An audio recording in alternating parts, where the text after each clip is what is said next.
네, 안녕하세요, 여러분들. 자, 오늘 여러분들하고 화학원 이제 중간고사, 기말고사도 다 끝났죠. 1학기 다 끝났고, 여러분들 이제 방학이시네요.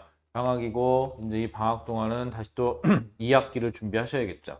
자, 2학기 중간고사부터 이제 대비를 들어갈 텐데요. 여러분들 이제 3단원이죠. 화학의 3단원에 제일 첫 번째 단원이 화학결합이에요. 화학결합 중에서도 오늘은 첫 번째 이온결합에 대한 얘기를 한번 해보자.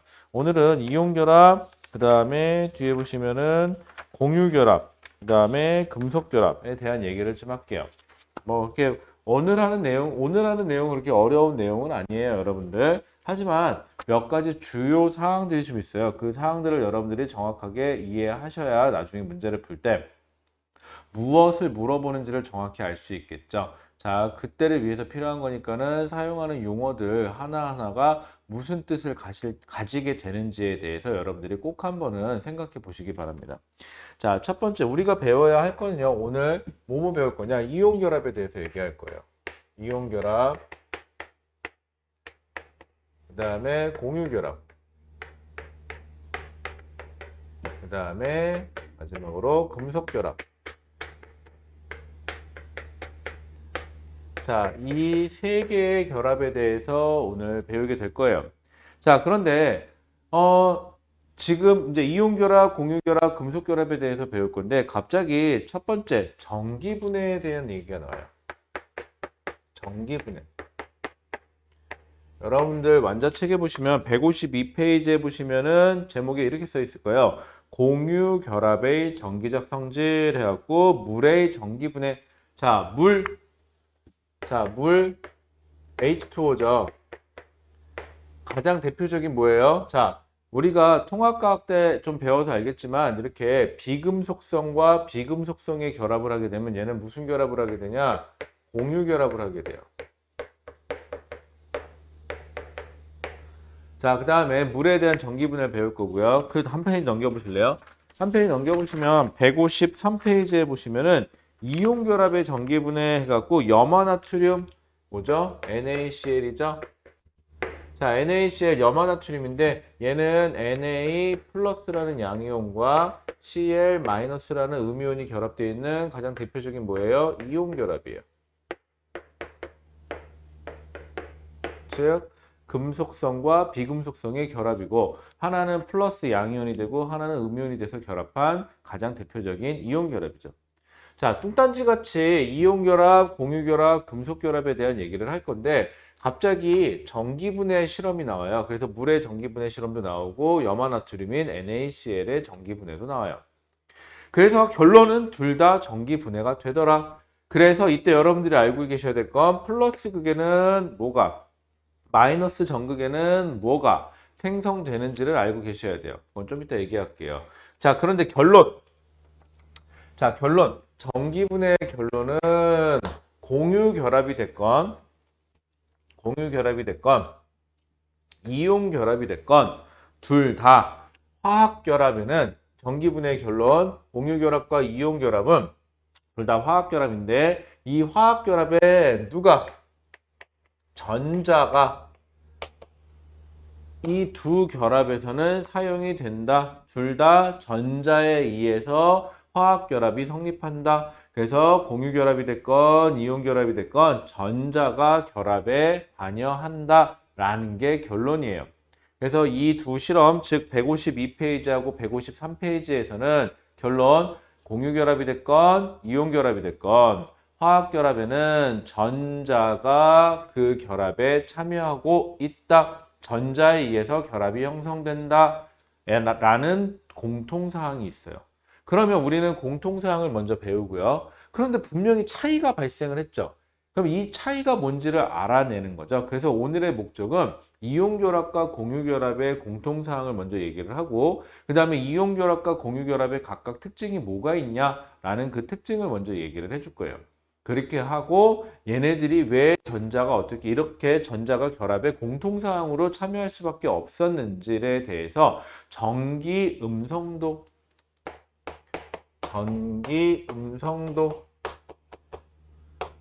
걸로 설명을 할 거예요. 그래서 사실 따지고 보면 이온결합하고 공유결합은 전기 음성도 때문에 차이가 발생을 하는데 그 경계가 모호한 경우도 발생을 할 수 있겠구나 라는 거예요. 그래서 여기까지 하는 게 오늘의 목적이에요.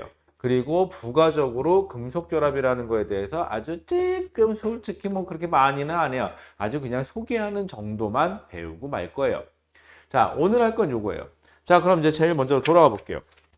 그러면 전기분해 실험에서 제일 처음에 누가 나오느냐? 물부터 먼저 해보죠. 자, 물에 대한 전기 실험이에요. 자, 그러면은 전기 실험을 하기 위해서 먼저 수조에 물을 집어넣죠.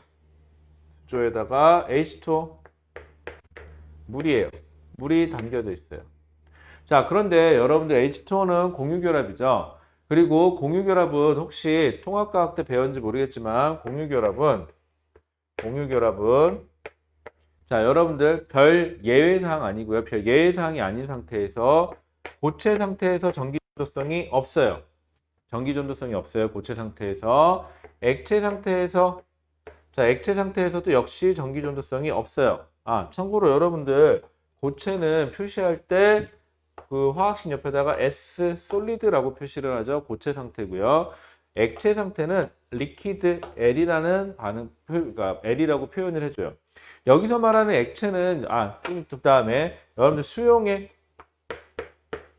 수용액 상태에서도 전기가 통하지 않아요. 일반적인 상황이에요. 예외상이 존재하긴 합니다. 자, 수용액은 보통 어떻게 표시하죠? AQ라고 표시하죠. 액화 상태라고 해서 AQ라고 많이 사용을 합니다. 자, 그러면 우리가 통합과학 때 배우기로는 공유결합은 고체 상태에서 전기 안 통해요. 액체 상태에서도 전기 안 통해요. 그리고 수용액 상태에서도 전기 안 통해요. 라고 배웠고요. 액체 상태하고 수용액 상태를 여러분들이 좀 혼동하는 경우가 있는데 어떤 고체를 가열해서 그냥 그게 액체, 그러니까 흐물흐물한 상태, 즉 액체 상태가 되는 거를 그냥 액체 상태라고 그러고 수용액은 물 속에다가 녹여서 같이 혼합해 놓은 상태를 수용액이라고 얘기를 하죠. 자, 그러면 물은요, 순수한 물은 공유결합이고요. 순수한 물은 엄연히 말하면 H2O의 액체 상태죠. 그러니 전기 전도성이 없는 게 특징이에요. 그래서 순수한 물은 전기가 안 통해요.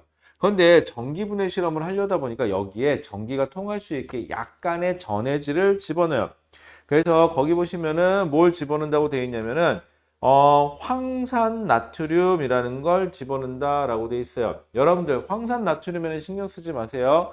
황산 나트륨은 물이 전기가 안 통하니까 전기 분해를 도와주기 위해서 조금 넣어줘서 전기를 통할 수 있게 도와줍니다 하는 역할만 해주는 거예요. 황산 나트륨은 전기를 통하게 도와주는 역할을 합니다. 여기서는 자, 그래서 플러스 전극하고요. 마이너스 전극을 연결할 거예요. 필요 없는 건 지울게요. 자, 그럼 플러스 마이너스를 연결하게 되면은 자, 물은요, H2O죠. 자, 근데 여기서 우리가 지금 안 배운 게 하나 있는데 뒤에서 배울 거긴 한데 얘 분자 모형은요. O라는 원자 하나에 H라는 원자 하나와 H라는 원자 하나가 이런 모양으로 갖춰져 있고요. 이러다 보니 O 쪽으로 약간의 마이너스적인 성질이 있고요. 이쪽으로 그 다음에 H 쪽으로 이쪽으로 약간의 플러스적인 성질을 가지고 있어요. 그래서 분자가 마이너스와 플러스로 이렇게 연결된 듯한 현상이 생겨요. 그래서 물 분자에서 요 O 쪽에 있는 마이너스는 어느 쪽으로? 플러스 극 쪽으로 끌려가고요. 그 다음에 마이너스 쪽은 어디? 요 플러스 성질을 띠는 H 쪽이 마이너스 쪽으로 끌려가요. 그러다 보니까 O 쪽에서 전자를 주고 여기서 무슨 기체가 발생하죠? 산소 기체가 발생을 하고요. 마이너스 극 쪽에서는 수소가 다가와서 전자를 얻어서 뭐가 수소 기체가 발생을 하게 돼 있어요. 자, 그러면 자, 그래서 수소 기체하고 산소 기체가 발생을 하고요. 자, 근데 우리가 뭐 중학교 때도 배웠지만 H2O다 보니까 뭐가 더 많죠? H가 더 많죠? 그래서 부피비는 1대 2로 여기 어디에 산소 기체 대 수소 기체가 1대 2로 누가 더 많아요? 수소 기체가 2배 더 많이 분해가 돼요. 자, 그래서 전기 분해가 됐고요. 거기 나와 있는 화학식 한번 꼭 써보시기 바랍니다. 여러분들 이 화학 반응식 외워두셔야 돼요. 자, 그러면 여기에서 중요한 거, 그래서 기체가 발생했고, 결론부터 볼게요. 결론에 뭐라고 써있죠? 물 분자를 이루는 수소 원자와 산소 원자는 정기적인 상호작용으로 결합하고 있고, 자, 물에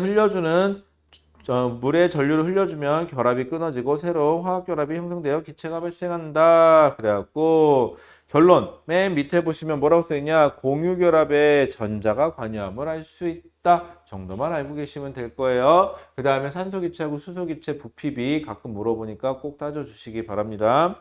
자, 그리고 높아심인데요.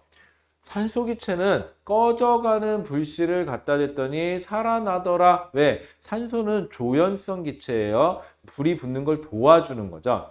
그 다음에 수소기체는 성냥불을 갖다 댔더니 퍽 하는 소리와 함께 탔다. 수소기체는 가연성 기체이기 때문에 타요. 그렇기 때문에 산소기체에서는 뭐 꺼져가는 불씨가 살아난다라는 표현을 쓰고요. 수소기체가 뭐 하는 곳에서는 불타서 뭐 퍽 하는 소리와 함께 확 탄다. 뭐 이런 표현이 나올 거예요. 자, 주의해 주시고요. 자, 그 다음 페이지 넘겨보세요. 그 다음 페이지 넘겨보시면 이온결합의 전기분해가 나와요. 이온결합의 전기분해는 또 마찬가지로 이번에는 뭘 녹여놨냐? 여기다가 수조에다가 NaCl, 자, 물이 있고요. 물에다가 Na 플러스하고 Cl 마이너스로 분리가 되어 있겠죠. 얘를 녹여주면, 그러니까 수용액 속에 녹인 상태에서 그럼 이제 수용액 상태가 되죠. 플러스극 마이너스가 되면 플러스극 쪽으로는 염소가, 그래서 여기서는 염소 기체가 발생하겠죠. 그 다음에 나트륨은 마이너스극 쪽으로 가는데 나트륨은 금속이니까 어떻게 표면에 달라붙겠죠. 그래서 나트륨은 석출되었다라는 표현을 쓰게 돼요. 자, 그래서 2번 나트륨의 전기분해부터 볼게요. 자, 액체 상태의 염화나트륨에 전류를 흘려주면 플러스 극 쪽에서는 무슨 기체가? 염소 기체가, 마이너스 극 쪽에서는 나트륨이 생성된다. 나트륨 생성 밑에다가 석출된다라는 표현을 쓰면 돼요. 금속은 전극 표면에 달라붙어서 석출된다라는 표현을 써요. 자, 거기 나오는 화학 반응식도 기억해 주시기 바라고요. 그래서 결론. 자, 결론 맨 밑에 보면 이렇게 써 있죠. 이온 결합에 전자가 관여함을 알 수 있다. 그럼 쌤, 공유 결합도 결합에 전자가 관여하고요. 이온 결합도 전자가 결합에 관여합니까? 네, 둘의 공통사항입니다. 자, 그리고 둘 다 전기분해는 됐고, 그래서 전자가 결합에 관여한다라는 것까지가 공통사항이고요. 그 다음에 공유결합의 전기분해와 이온결합의 전기분해 가장 대표적인 게 물과 염화나트륨이었는데 거기 나와 있는 화학 반응식은 좀 기억해 주시기 바라고요.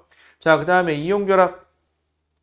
자, 이온결합은 거기 나온 것처럼 전기전도성부터 볼까요? 전기전도성. 자, 이온결합은 고체 상태에서 전기전도성 있어요? 없어요? 없어요.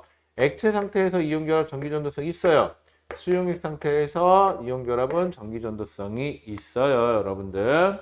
그럼 쌤, 공유결합에서는 자, 고체 예외사항 있고요. 그 다음에 액체는 예외사항이 없는데 수용액에서 예외사항으로 전기가 통하는 경우가 있어요, 여러분들. 이 경우는 조금 뒤에서 얘기를 할게요. 그런데 한 가지만 기억해 주세요. 공유결합이 액체 상태에서는 전기전도성이 없어요. 그 다음에 공유결합이 고체나 수용액 상태에서는 일반적으로는 전기가 안 통하는 게 맞는데 특이하게 고체 상태에서 전기가 통하는 경우 여러분들이 배우는 경우 한 가지가 있고요. 수용액 상태에서 전기가 통하는 경우에 대해서 뒤에서 조금 얘기를 해줄게요. 몇 가지 예외사항들이 좀 존재를 합니다. 자, 그러면은 다시 이온결합은 고체 상태에서는 전기전도성이 없어요. 왜? 고체 상태에서는 Na 플러스 Cl 마이너스 이렇게 이온들이 존재는 하지만 고체 상태에서는 이온들이 움직일 수 없어서 전기가 안 통하고요. 액체나 수용액 상태에서는 이온들이 움직일 수 있어서 전기가 통한다라는 표현을 씁니다. 자, 여기까지는 그다지 어려운 얘기가 아니에요. 지금까지 얘기한 거는 뭐냐? 결합에는 전자가 중요한 역할을 하는구나. 화학결합에 가장 대표적으로 이온결합과 공유결합을 얘기했는데 이 두 결합에는 누가 참여한다? 전자가 결합에 관여합니다. 전자가 결합을 하는데 중요한 역할을 합니다. 전자가 그런데 어떻게 하냐에 따라서 이온결합이냐 공유결합이냐가 나뉠 뿐입니다. 자, 그거는 왜 어떻게 됐을 때 두 개 나뉘는지 좀 뒤에서 얘기를 하기로 하고요. 154페이지 한번 가보실래요? 지금 한 얘기 여러분들 참고로 통합과학 때 1학년 때 배웠던 내용하고 똑같아요. 1학년 때 제일 첫 단원, 우리 빅뱅 이론 얘기하는 거 바로 뒤에 배웠던 거, 화학결합에 배웠던 거랑 똑같은 내용이니까 그렇게 어렵진 않아요. 자, 그러면 그 다음 페이지에 보시면 뭔 얘기가 나오냐? 옥텟규칙, 옥텟규칙, 들어봤나요? 기억이 나나요? 얘도 역시 통합과학에 한번 나왔었는데. 자, 그래서 옥텟규칙, 여러분들 옥텟규칙에 대해서 얘기를 합시다. 자, 옥텟규칙, 옥텟, 옥타가 8이라는 뜻이에요. 숫자 8이에요, 8. 그래서 우리말로는 8전자 규칙, 아니면은 거기 책에는 뭐라고 되어 있죠? 8전자 규칙이라고 되어 있어요. 8전자. 숫자 8을 그냥 8로 읽어준 거예요. 옥타가 8이에요. 그래서 8전자 규칙 혹은 8전자 규칙이에요. 우리말로는 옥텟 규칙을. 여러분들이 화학의 앞에 지금까지 배웠으니까 알겠지만 2주기, 3주기, 비활성 기체는요. 최외각 전자가 전부 다 몇 개냐? 8개예요. 그래서 2주기, 3주기는 비활성 기체가 되려면 최외각 전자를 8개를 채우면 꽉 채운 거죠, 전자를. 그랬을 때 가장 안정된 상태가 되더라. 그래서 2주기, 3주기를 가장 대표적으로 많이 보다 보니까 2주기, 3주기가 최외각 전자를 몇 개를 채우더라? 8개를 채우더라. 아, 그래서 8개를 채우려고 하는 성질이 있구나. 그래서 안정된 상태가 되려는 거구나. 그럼 거꾸로 얘기해 볼게요. 나는 최외각 전자가 8개가 안 돼요. 2주기나 3주기인데 그러면 8개를 맞추기 위해서 갖고 있는 전자를 버릴 수도 있고요. 혹은 전자를 더 몇 개 얻어와서 결국은 가장 바깥쪽 껍질의 전자를 8개로 맞추려고 하는구나 라고 해서 이거를 화학결합에서는 이 8개의 전자를 채우려고 하려고 화학결합을 하게 되는구나. 그래서 전자를 주고받거나 전자를 공유하는구나. 아, 그래서 이거를 옥텟규칙이라고 얘기하고 우리말로는 8개의 전자, 그래서 이거를 8전자 규칙 혹은 한글로 8전자 규칙이라고 부릅니다. 그런데 조심하세요, 여러분들. 2, 3주기만 참고로 8개죠. 1주기는 비활성 기체 최외각 전자가 2개예요. 그죠? 자, 그런데 최외각 전자가 2개니 8개니 이렇게 얘기하기 귀찮아서 우리는 앞에서 뭘 배웠죠? 원자가 전자라는 표현을 쓸 수도 있죠. 결국은 원자가 전자라는 표현을 쓰면 둘 다 얼마예요? 0이에요. 0. 원자가 전자는. 그럼 옥텟 규칙은 그러면은 원자가 전자를 0으로 만들려고 하는 성질이라고 생각하시면 됩니다. 그런데 상징적으로 2주기, 3주기에 8, 8개를 해서 그냥 옥텟 규칙이라고 얘기를 하는 것 뿐이에요. 자, 그런데 옥텟 규칙은요, 여러분들 넓은 범위하고 좁은 범위를 좀 구분하셔야 돼요. 넓은 범위에서는 옥텟 규칙을 옥텟 규칙을 만족하려고 한다. 자, 이런 표현이 있어요. 세상에 존재하는 모든 물질들은 화학결합에서 안정된 상태가 되기 위해서 화학결합을 해서 이온결합이나 공유결합을 하게 되는데 이때 전자들은 가장 바깥쪽 껍질의 전자인 8개 혹은 정확하게 8개는 아니지만 1주기는 2개 이런 식으로 꽉 채워서 비활성 기체가 되려고 합니다. 그거를 옥텟 규칙을 만족하려고 합니다. 이렇게 얘기하면 이거는 넓은 범위에서 옥텟 규칙이고요. 좁은 범위에서 옥텟 규칙을 만족하니 그러면은 최외각 전자를 8개로 맞췄니? 라는 뜻이에요. 그래서 화학결합이 됐습니다. 화학결합이 뭐 된 게 있습니다. 안정된 상태가 됐습니다. 그러면 옥텟 규칙을 만족한 상태가 됐습니다. 전자 배치가 이렇게 표현하면 되는 거고요. 뒤에서 분자 모양 따질 텐데 그때 만약에 지금 오늘은 아니에요. 그때 옥텟 규칙을 만족했니? 그러면은 원자는 최외각 전자가 8개가 되려고 됐니? 라는 거예요. 그럼 수소처럼 최외각 전자가 2개가 되는 애들은 옥텟 규칙을 만족했니? 그러면 아니에요. 이런 표현을 써야 돼요. 좀 애매하죠, 표현이. 그래서 나중에 다시 한번 말씀드릴게요. 그건 좀 이따가. 자, 그래서 154페이지에 나오는 거 보면은 여러분들 내용 한번 쭉 읽어보시게요. 그럼 별거 없어요. 첫 번째, 비활성 기체의 전자 배치. 비활성 기체는 18쪽이고 18쪽은 최외각 전자를 8개로 물론 2주기, 3주기에 한해서는 8개를 맞추려고 노력을 합니다. 8개를 맞춥니다. 뭐 대신 1주기는 2개를 맞춥니다. 그래서 원자과 전자가 0이 되려고 맞춥니다. 뭐 이런 표현을 자꾸 쓸 거고요.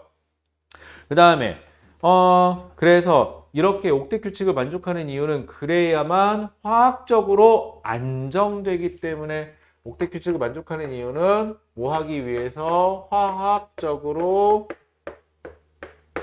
뭐 하기 위해서? 안정하게 되기 위해서. 그러면 세상의 모든 화학 결합은 옥텟 규칙을 만족하여 넓은 범위에서 옥텟 규칙이에요. 옥텟 규칙을 만족하여 안정된 상태로 되려고 하는구나. 이렇게 옥텟 규칙을 만족하기 위해서는 뭘 주고받아야 된다? 전자를 주고받아야 된다. 그럼 이온 결합 전자를 공유해야 된다. 그러면은 공유 결합. 그래서 전자가 화학결합에 참여하는구나, 화학결합에 관여하는구나 라는 얘기를 일괄되게 하고 있는 것뿐이에요.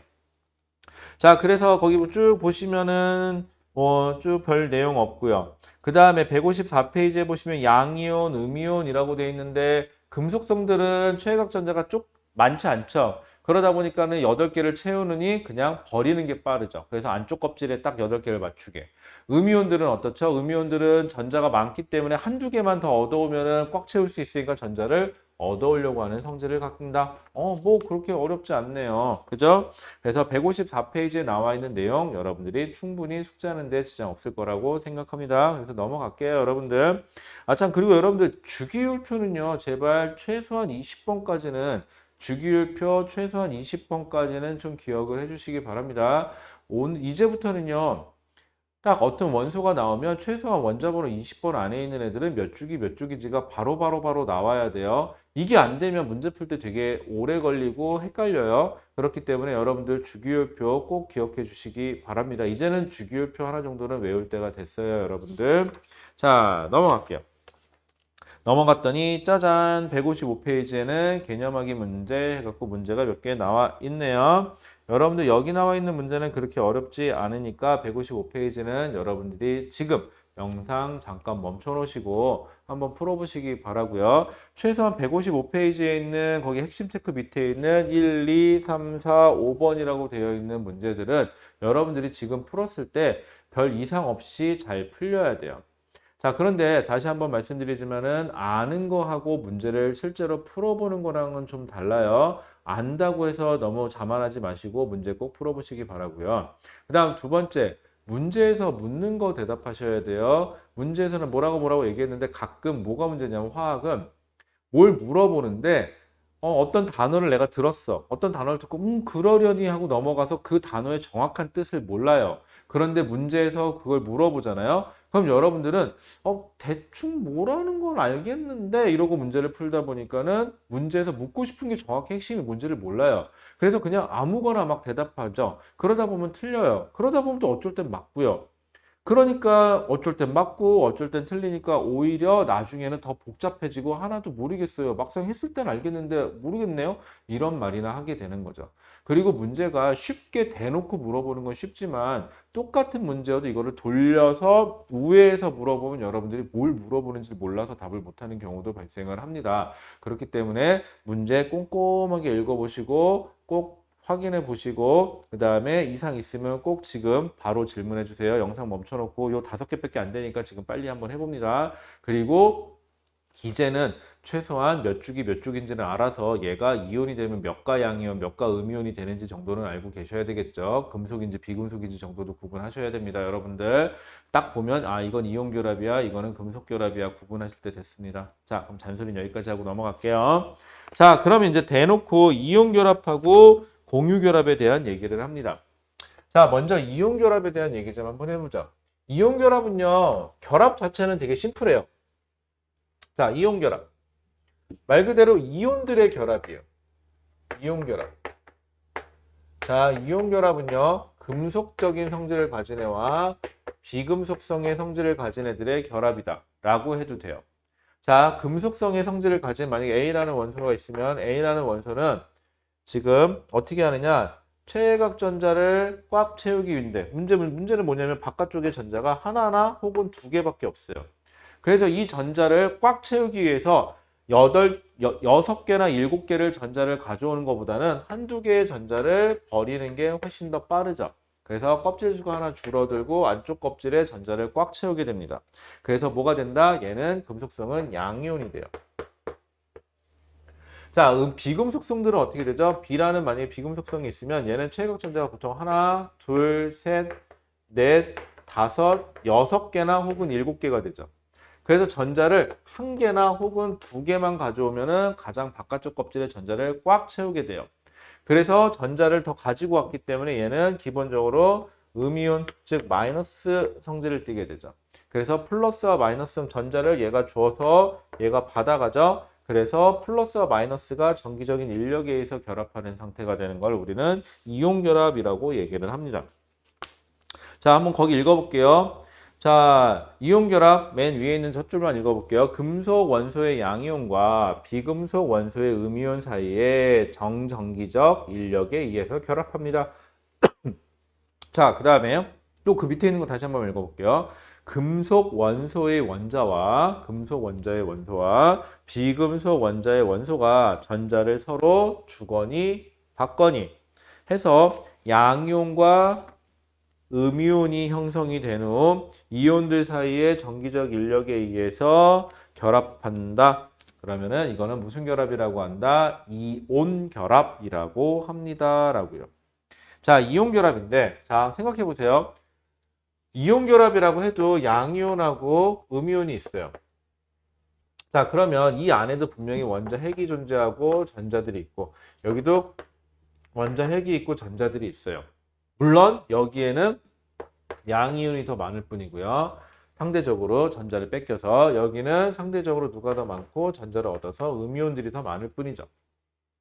자, 그래서 둘은 멀리 떨어뜨려 놓잖아요. 서로 끌어당기는 뭐가 작용해요? 인력이 작용해요. 자, 그런데 인력도 작용하지만 여기 있는 전자와 전자 사이의 반발력, 원자에게 있는 양이온과 원자에게 있는 양이온 사이도 서로 미는 청력이 작용해요. 반발력이라고 하죠. 청력이 작용해요.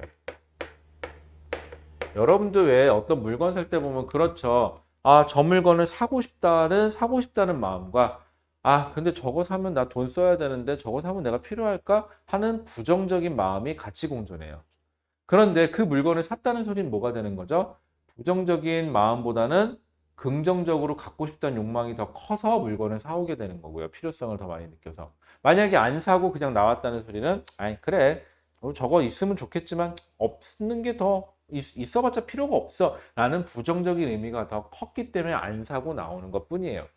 여기서도 마찬가지인데 두 이온과 이온 사이의 거리가 멀 때, 이온 사이의 거리가 멀잖아요.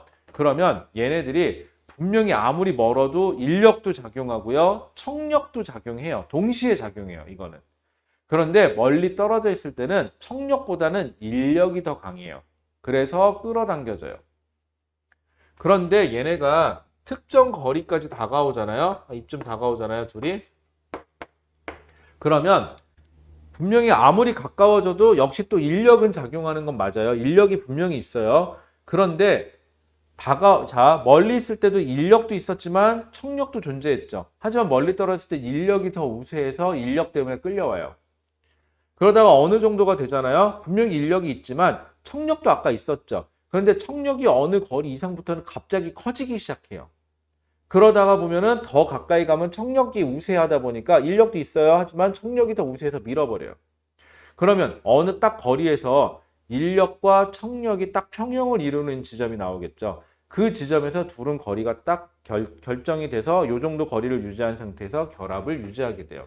이때 그러면 이걸 그래프를 그리면 어떻게 되느냐? 여러분들 이 그래프 이해하셔야 돼요. 꼭 나머지는 통합과학하고 내용이 똑같아서 어렵진 않은데 여러분들 그래프가 하나 나올 거예요. X축이 뭐라고 되어 있죠? 여러분들 거리라고 되어 있을 거예요. 자, 거리는 이 이온 핵과 원자 핵 사이의 거리를 말하는 거예요. 원자 핵과 원자 핵 사이의 거리를 말하는 거고요. 그 다음에 Y축에는 에너지라고 써 있을 거예요. 자, 그러면 처음에는 분명히 인력도 있고 청력도 있다고 했어요. 자, 처음에는 인력이 많이 커져요. 가까워지면 가까워질수록 인력이, 자, 노란색으로 표시해 볼게요. 인력은 쭉 커져요. 이런 식으로. 자, 그런데 문제는 뭐냐면, 표시를 하다 말았는데, 이렇게 되는데, 문제는 청력도 커지는데, 청력은 처음엔 안 커져요. 청력은 처음에는 괜찮다가, 처음에는 청력은 괜찮다가 어느 길이부터 갑자기 청력이 쫙 커져 이런 식으로. 그래서 결론. 자, 빨간색으로 표시할게요. 실제로 그래서 인력하고 청력을 합쳐보면 이런 식의 그래프가 나와요. 이런 식의 그래프가 나와요. 빨간색처럼. 자, 그러면 자, 노란색 인력, 파란색 청력, 그 다음에 빨간색은 그 합인데, 자, 다시 아무리 멀어도 인력도 존재하고 청력도 존재하는데 멀 때는 인력이 우세. 특정한 거리가 더 가까워지면은 인력도 존재하지만 청력이 더 우세. 그래서 여기 에너지가 제일 낮아졌을 때, 에너지가 제일 낮아져서 여기 마이너스 2라고 써 있을 때 요만큼에 해당하는 에너지 만큼을 방출하고 둘은 결합을 해요. 그리고 여기서부터 여기까지의 거리 R, 이건 뭐죠? 핵과 핵 사이의 거리 R을 유지한 상태에서 둘이 딱 결합을 하게 돼요. 자, 그러면 요 R이 뭐가 되는 거죠? 핵간 거리가 되는 거고요. 이온과 이온 사이의 거리가 되는 거고요. 그 다음에 요만큼의 에너지를 방출하면서 둘은 결합을 해요. 거꾸로 말하면요. 요만큼의 에너지를 여기다가 투입을 하면 이 결합은 어떻게 된다? 끊어진다. 그러면 이 결합이 밑으로 더 많이 내려가고 더 많이 내려갈수록 둘의 결합은 어떻다? 에너지를 더 많이 방출해서 훨씬 더 안정된 상태로 결합을 했기 때문에 이 결합을 끊으려면 더 많은 에너지를 투입해야 된다. 그래서 이게 밑으로 많이 내려가면 많이 내려갈수록 이 결합을 끊기 위해서 열을 가했을 때, 즉 그래서 녹는 점과 끓는 점이 높아진다라는 표현을 쓸 거예요. 됐죠? 자, 그러면은 여기 읽어볼게요. 자, 여기 가운데 보시면 양이온과 음이온 사이에 정전기적 인력과 반발력이 동시에 작용한다. 여러분들 멀리 있을 때만 인력 작용하는 거 아니에요. 청력도 작용해요. 인력, 청력 다 작용하는데 여기를 기점으로 이쪽에서는 인력이 강한 것 뿐이고요. 그 다음에 더 가까워지면 청력이 더 강해진 것 뿐이에요. 그래서 평형을 이루는 거리에서 딱 적당한 거리에서 두 거리를 유지하게 되죠. 그때가 에너지가 제일 낮은 상태가 되고, 저 에너지가 많이 낮아지면 많이 낮아질수록 결합력은 더 세다라는 표현을 써요. 자, 그 다음에 2번. 양이온과 음이온 사이의 거리가 가까워질수록 인력이 작용하여 에너지는 낮아지지만 청력도 작용하지만 인력이 더 많이 작용한 거예요. 두 이온 사이의 거리가 너무 가까워지면 반발력이 커지므로 청력도 커진 건 청력이 더 커진 거지 인력도 있긴 있어요. 그래서 에너지는 급격하게 높아진다. 그래서 3번 인력과 반발력이 균형을 이루어 에너지가 가장 낮은 거리에서 이온 결합이 형성된다라고요. 자, 그럼 여기까지 됐죠? 자, 요거는 이제 통합과학 때 안 했던 새로 배운 내용이고요. 그 다음에 이온 결합 물질. 자, 이온 결합으로 생성되는 물질은 고체 상태의 이온 결합 물질을 이온 결정 또는 이온 고체라고 합니다. 라고 되어 있는데, 자, 이온 결합이 됐어요. 이온 결합이 됐으면 플러스 이온 옆에 마이너스, 마이너스 옆에 플러스, 플러스 옆에 마이너스, 여기는 또 플러스, 마이너스 이런 식으로 플러스 옆에 마이너스, 마이너스 옆에 플러스 이렇게 탁탁탁탁탁탁탁탁 규칙을 갖고 고체 상태가 되어 있겠죠. 이렇게 어떤 규칙성을 가지는 고체를 우리는 결정이라고 불러요. 결정. 자, 고체인데, 자, 다시 한번 정의할게요. 이건 고체에서만 얘기하는 거예요. 고체인데, 그 고체가 특정한 패턴을 가지고 있다. 이거를 우리는 결정이라고 불러요. 그런데 그 결정을 이루는 패턴을 이루는 애들이 누구예요? 이온들이죠. 그래서 이거를 이온들이 고체 패턴을 이루었다. 그래서 이거를 이온 결정이라고 얘기를 해요. 자, 이렇게 이온들이 특정한 패턴을 이루는 고체를 첫 번째 결정이라고 불러요. 결정, 특정한 패턴이 있는 거예요. 고체 중에서도. 그런데 그 패턴을 이루는 고체에 누구 때문에? 이온 때문에 되어 있다. 그래서 이거를 이온 결정이라고 부르는 것 뿐이에요. 자, 그 다음에 나머지는 한번 읽어보시면 될 것 같고요. 자, 넘어가 볼게요. 자, 넘어가 보시면은, 자, 이온 결합의 화학식이라고 되는데, 여러분들 이거는 중학교 때 했던 거라 그냥 간단하게 하나만 예시를 들고 넘어갈게요. 아, 두 개만 예시 들면 되겠구나. 자, 그럼 첫 번째, NaCl. 자, NA는요. Na 플러스가 되죠. 1가 양이온이고요. 그 다음에 염소는 어떻게 되죠? Cl 마이너스 1가 음이온이죠. 그러면 전자 하나를 줘서 전자 하나를 받아온 거죠. 그래서 NA하고 Cl은 몇 대 몇으로 결합해요? 1대 1로 결합해요. 그래서 써놓은 거는 NaCl 여기 첨자가 생략돼서 다 1로 생략되어 있는 거고요. 그 다음에 하나 더 해볼까요? 뭐가 있을까요? 여러분들 거기 나온 것 중에 그냥 여러분들 눈에 익을 만한 게 확 들어오는 게 없네. 그냥 거기 예시 두 번째 나와 있는 걸로 할게요. 거기 보시면은 탄산나트륨 화학식이 어떻게 되냐? Na2CO3예요. 얘는 물에 녹이면요. NA는 플러스 1가 양이온인데 CO3가 문제인데 CO3가 얘가 이렇게 한 덩어리가 돼서 얘가 2가 음이온이에요. 이렇게. 자, 그럼 얘가 이온이 되려면 CO3가 이온이 되려면 전자를 몇 개 얻어야 돼요? 2개 얻어야 돼요. 근데 NA는 전자를 얘한테 한 개밖에 줄 수가 없어요. 그러면 생각해 보세요. CO3가 이렇게 얘기하겠죠. 야, 난 전자 2개 필요한데? 이렇게 얘기하는 거죠. 그때 NA가 미안, 나는 전자 하나밖에 줄 수가 없어. 그러면 CO3가 얘기하겠죠. 난 너 하나 갖고 만족할 수가 없어. 라고 얘기하죠. 그래서 Na 하나를 더 끌어들여요. 그래서 Na 플러스 하나를 더 끌어들여서 얘가 결국은 전자를 이쪽으로 하나 준 거죠. 그러면 CO3는 이가 음이온이 되기 위해서 1가 양이온인 NA가 몇 개 필요해요? 2개 필요해요. 근데 얘는 화학식이 Na2CO3가 되죠. 이렇게. 자, 그래서 여러분들 거기 보시면 중간에 이런 식이 나와요. 양이온의 전자수 곱하기 양이온수 더하기 음이온의 전하 곱하기 음이온수는 합인 0이다 이렇게 나오는데 결국은 이온 결합을 이루기 위해서 주고받은 전자의 개수의 합은 어때야 된다? 같아야 한다. 그래서 이온가가 다를 경우에는 어떻게? 이온가가 다를 경우에는 개수를 늘려서 주고받은 전자의 개수를 맞춰야 한다. 라고 하는 거죠. 그럼 여기는 여러분들 요거 정도는 다 알고 계셔야 되고요. 그 다음에 요 표에 보이는 애들 있죠. 여기 보시면 1가양이온, 2가양이온, 1가음이온, 2가음이온 이렇게 표시되어 있는 애들이 있잖아요. 근데 이제는 요것도 외울 때 됐어요. 여러분들 고2예요. 이제 내년이면은 고3이고 수능 볼 나이죠. 그렇기 때문에 여러분들 화학을 만약에 수능으로 선택하시고 화학을 등급을 좀 잘 맞아야겠다라고 생각하시는 분들은요. 이제는 외울 때가 됐어요. 자, 그런데 이거 지금 외워봤자 까먹죠. 그럼 제일 좋은 방법은 누적시키는 거예요. 이거 외우려고 낑낑거리고 외워봤자 머리만 아프거든요.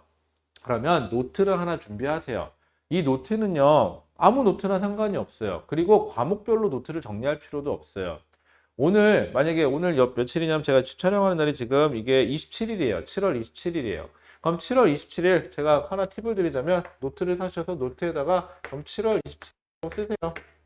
그 다음에 과목에 관계없이 여러분들이 그냥 오늘 공부한 내용 중에서 외워주면 좋겠는 내용들을 쭉 쓰세요. 귀찮으면은요, 그냥 잘라서 붙이세요. 그리고 오늘 요거 하나만, 페이지 하나만 외우겠다는 생각으로 외우세요. 그럼 내일이 됐으면 내일은 28일 거 외우겠죠. 그럴 때 27일 것도 같이 외워주세요. 내용이 안 많아요, 생각보다. 이런 식으로 계속 누적하다 보면 27일을 7일 동안 외우게 돼요. 그러면 8일째 되는 한은 하나를 빼주세요. 그럼 딱 나는 7개씩만 외우면 되는 거죠. 그러면 한 페이지가, 한 날은 최소한 7번은 암기를 하게 돼요.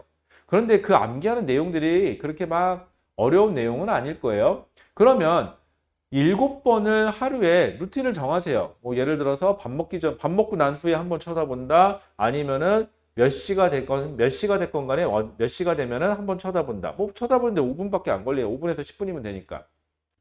그렇게 하루에 한 4~5번만 노출시키세요. 저 페이지를. 그렇게 일주일 동안 7번을 노출시키세요. 그러면 어지간하면 다 기억이 나요. 그러면 하나씩 또 빼는 거죠. 그래서 한 달 정도가 지났을 때 한 달치를 다시 한 번만 훑어보는 거죠. 그때는 시간을 한 번 정해야겠죠. 1시간 정도 시간을 투자해가지고 한번 쭉 훑어보면 머릿속에 다 남아있을 건데 그래도 기억이 안 나는 게 있으면 걔만 다시 또 적어서 그날 하루는 복습하는 날로 정하시면 되겠죠. 이렇게 해서 다시 또 7일 동안 외우면 어지간하면 다 외워져요, 여러분들. 그리고 이런 식으로 외운 건요, 좋은 점이 하나 있어요. 여러분들 저도요 여기 뭐 외우고 이렇게 알고 있는 것도 사실은 여러분들 나이 때 외웠던 것일 수도 있어요.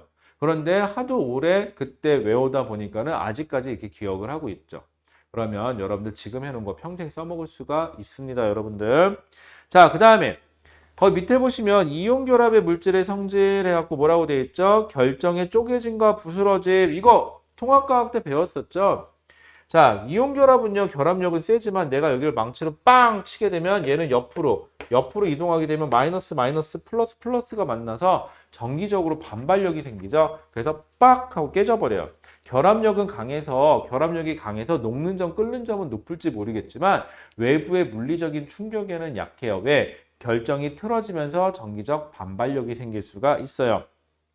그 다음에 물에 대한 용해성이라고 되어 있는데, 자, 이 물에 대한 용해성도 나중에 다시 설명을 하겠지만, 이온결합은 물에 잘 녹아요. 물에 잘 녹아요. 자, 물에 녹으면 어떻게 되느냐? 만약에 Na 플러스다. Na 플러스가 있으면은 물이 다가오는데, 물도 아까 얘기했지만 플러스 성질이 있는 쪽하고 마이너스 성질이 있는 쪽이라 그랬죠? 마이너스 플러스, 그래서 마이너스 성질 쪽이 물 쪽에 달라붙어요. 이런 식으로.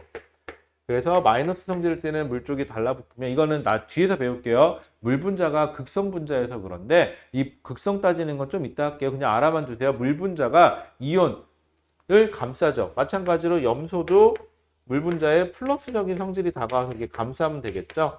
이렇게 물 분자가 감싸는 것을 용해되었다, 수화되었다, 물에 녹는 걸 물 분자가 감싸지는 걸 우리 수화된다라는 표현을 써요. 수화. 물과 같이 된다, 그리고 수화 상태다라고 하고 저거를 물에 녹는 상태라는 표현을 쓰게 됩니다. 뭐 여기 나와 있는 건 그렇게 어렵지 않으니까 넘어갈게요.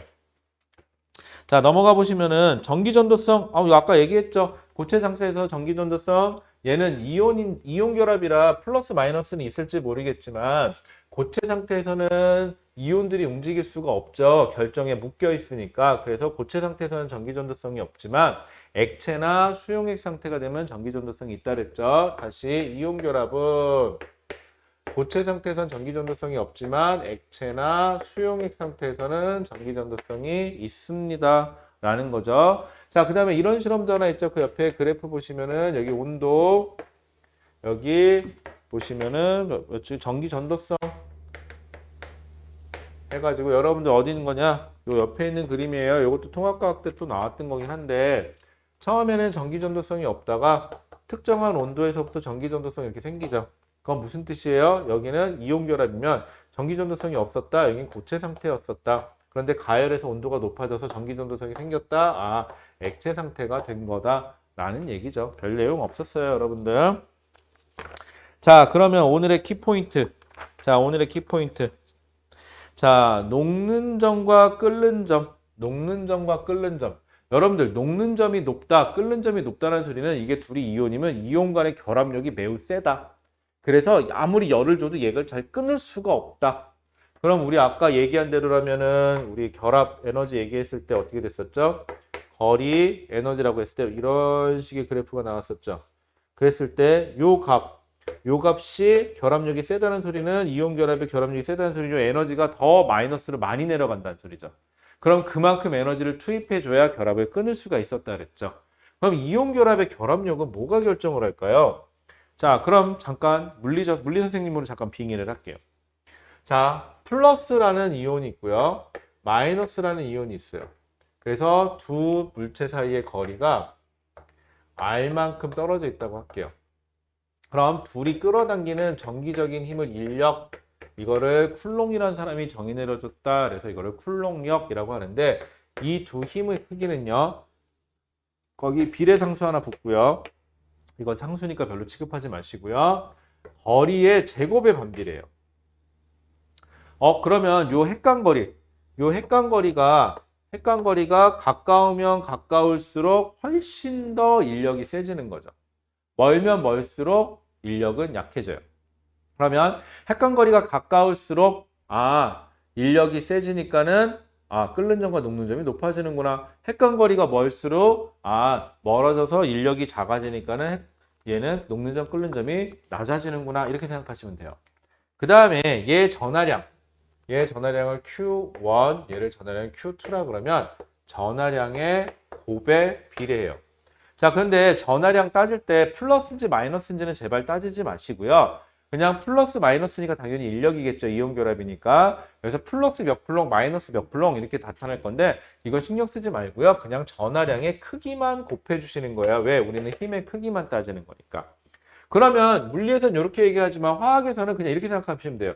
몇가 양이온이냐. 예를 들어서 2가 양이온이냐 혹은 1가 양이온이냐 2가 음이온이냐 1가 음이온이냐만 따져주시면 돼요. 하나 예를 들어 볼게요.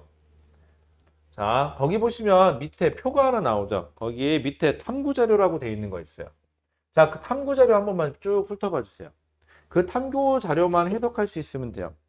자, 예를 들어 볼게요. NaF 그 다음에 NaCl 자, 얘는요 나트륨이에요. 나트륨 양이온이겠죠. 여기도 나트륨 양이온이에요. 물론 전자를 버려버렸으니까 껍질이 하나 줄어들었겠죠. 나트륨은. 어쨌거나 나트륨은 위에 있는 거나 아래에 있는 거나 나트륨의 크기는 똑같을 거예요. 자, 그런데 플로린 얘는 몇 주기죠? 얘는 2주기 원소고요. 얘는 3주기 원소예요. 그러면 전자를 얻어갔으면 플로린이 이만하다. 아니, 너무 크게 그렸다. 플로린이 전자를 얻어서 음이온이 됐는데 요만하다. F-. 자, 그런데 염소는 얘보다 주기가 크니까 더 크겠죠. 이만하다. Cl- 이렇게 되겠죠. 그러면 핵과 핵 사이의 거리가 요만하면은 얘는 핵과 핵 사이가 이만해지겠죠. R1, 여기를 R2라고 그러면 누가 더 커요? R2가 더 크죠.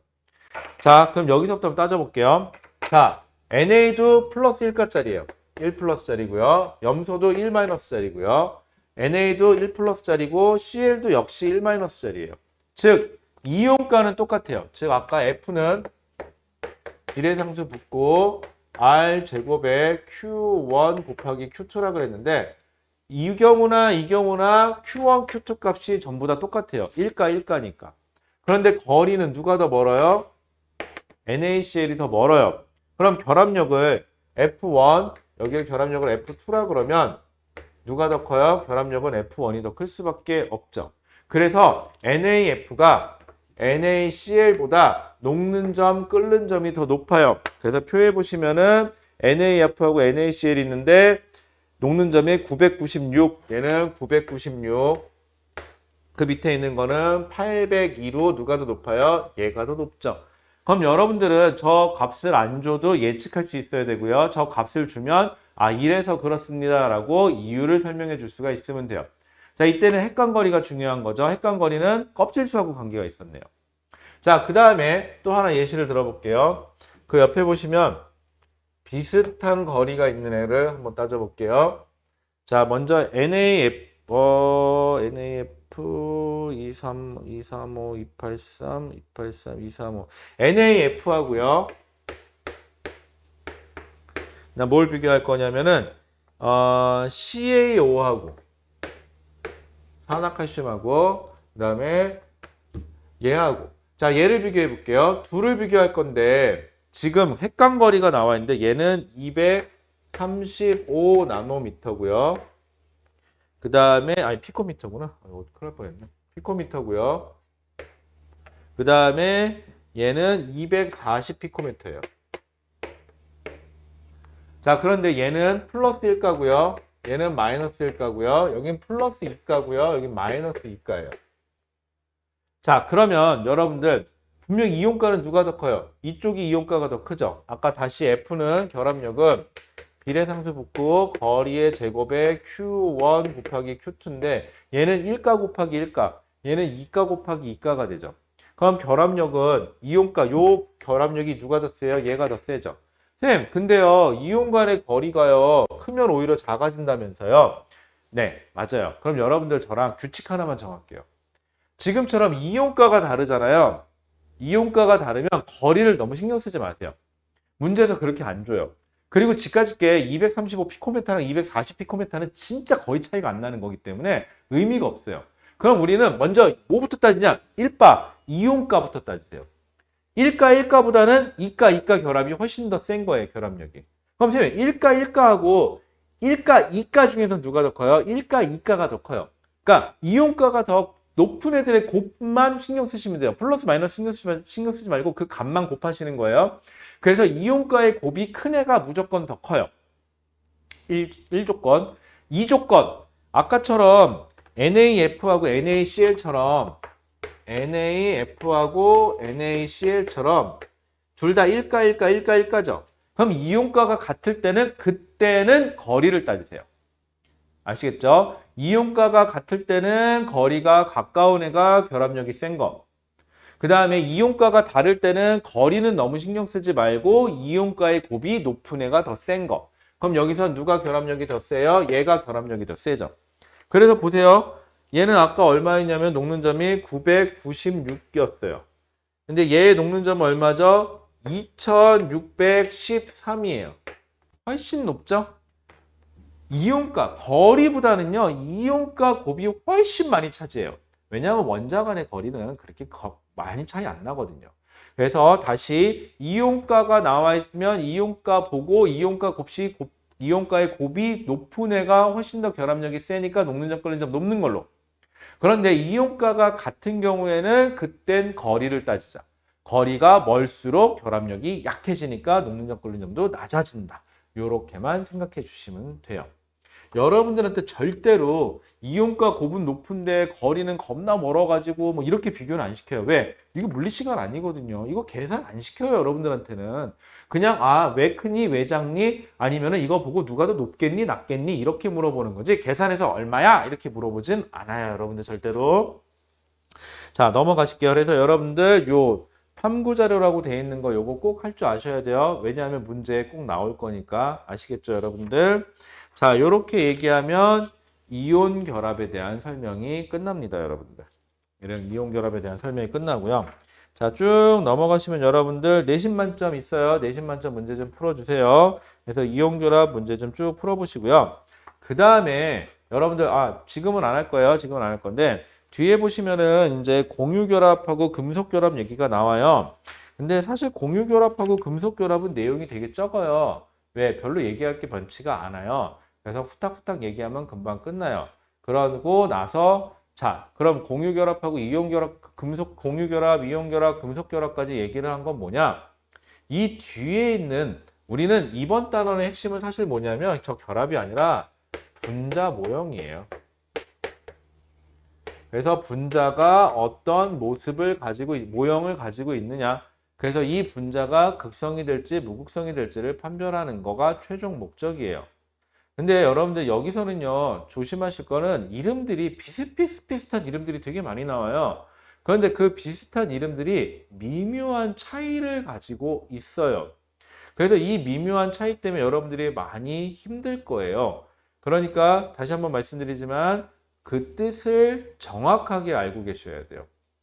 그 뜻을 정확하게 아셔야지 문제 푸는데 크게 지장이 없을 거예요. 자, 그런데 뒤에 있는 걸 나가기에는 용어 정리를 해야 되고 여러분들이 문제를 풀어야 되니까 잠깐 여기서 수업을 끊죠. 그래서 여러분들 먼저 숙제 이 영상을 다 보시고 나면요 뭘 하셔야 되느냐? 이거 완자책이죠. 완자 책에 보시면 그 공유결합 나가기 전까지가 몇 페이지냐면은 165페이지예요. 그래서 페이지 165페이지까지 문제풀이. 이 교재는 참고로 완자예요. 를 먼저 좀 싹 다 풀어주세요. 그렇게 하고 이게 시간이 남으신 분, 여기 하고도 시간이 괜찮으신 분들은 저한테 뒤에 기출문제, 여러분들 우리 마더텅 사용하고 있죠? 마더텅 달라고 얘기해 주세요. 그래서 거기까지 먼저 풀어보실게요. 그렇게 하고 공유결합하고 이온결합을 가면은, 금속결합을 가면 되게 쉬워요. 공유결합은 내용이 되게 심플해요. 그 다음에 몇 가지 좀 주의사항만 주의하시면 되고, 그 다음에 그렇다고 해서 여기서 여러분, 나 이거 잘 되니까 이번 달은 쉽겠는데? 이러시면 곤란해요. 이거는 마치 그냥 변죽 두 줄인 것 뿐이에요. 핵심은 이 뒤에, 금속결합 뒤에 보면 아까 얘기하는 분자 모형 결정하는 거가 나올 거고, 그 과정에서 비슷비슷한 이름들이 굉장히 많이 나와요. 그러다 보니까 여러분들이 꼭 주의해서 뒤에 것까지 완벽하게 해주시고요. 그 다음에 제발 부탁인데 주기율표 좀 외워주세요. 여긴 주기율표 외워야 돼요. 딱 찌르자마자 바로 이거 누구지? 그럼 몇 주기 몇 쪽, 몇 주기 몇 쪽 바로바로 나와야 되고요. 그 다음에 아까 이온결합 얘기할 때 몇가 양이온, 몇가 음이온 나와 있는 거 있었죠? 거기 보시면 원자번호 20번 내에 들어있지 않는 애들도 분명히 존재를 해요. 그래서 걔네들도 몇가 양이온인지 몇가 음이온인지 꼭 기억을 해주셔야 됩니다, 여러분들. 자, 여기는 많이 한 사람, 많이 풀어보고 성실하게 한 사람이 잘할 수밖에 없어요, 여러분들. 자, 그럼 잔소리는 많이 하면은 뭐 잔소리니까 여기까지만 하도록 하고요. 165페이지까지 먼저 풀어주시고 다 되신 분들은 저한테 마더탕 받아서 여기까지 먼저 완벽하게 해결을 할게요. 그리고 나서 공유결합, 금속결합 순서대로 나가도록 하겠습니다. 질문사항 있으시면 꼭 질문해 주셔야 됩니다, 여러분들. 아시겠죠? 자, 수업은 여기까지 하도록 하겠습니다. 자, 이제 잠깐 쉬었다가 문제 좀 풀게요. 네, 고생하셨어요.